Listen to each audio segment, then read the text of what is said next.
Color Insider on ideaalne sagedaseks värskendamiseks. Lämmastikuta koostis on peanahal meeldiv ja klient soovib tihti värvi värskendamas käia. Jagage juuksed 4 ruuduks. Eraldage ja kinnitage kõik osad. Valmistage segu A ja võtke seda pintslile koguses, millest piisab väljakasvu katmiseks. Alustage ruutude servade katmisest. Kandke segu peanahast umbes 1 cm võrra juukseotste suunas. Alustades seljapoolsest osast, võtke õhuke salk juukseid ja kandke segu A juuste väljakasvunud osale. Jätkake õhukeste salkude väljakasvu katmist kogu pea ulatuses ja kõigis ruutudes.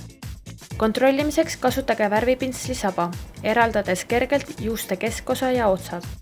Hoidke segu peas kokku 35 minutit. See sisaldab ka värskendava segu mõjumise aega. Segage Color Insideri värvitooni juuste keskosa ja juukseotste jaoks. Arvestage segamisel kindlasti poorsuse taset ja varjundit. Alustage parempoolsest tagumisest ruudust ja kandke segu B juuste keskosale ja juukseotstele. Veenduge, et juuksed oleksid täiesti kuivad. Võtke väga õhukesed salgud, et juuste keskosa ja juukseotsad saaksid ühtlaselt kaetud. Tehke sama ka ruudu ülejäänud osaga ja laske värskendaval segul kuni 20 minutit mõjuda. Loputage põhjalikult ja peske šampooni ning sooja veega. Värv on juurtest otsteni sujuvalt ühtlane. Ühtlane viimistletud välimus, täiuslik tulemus.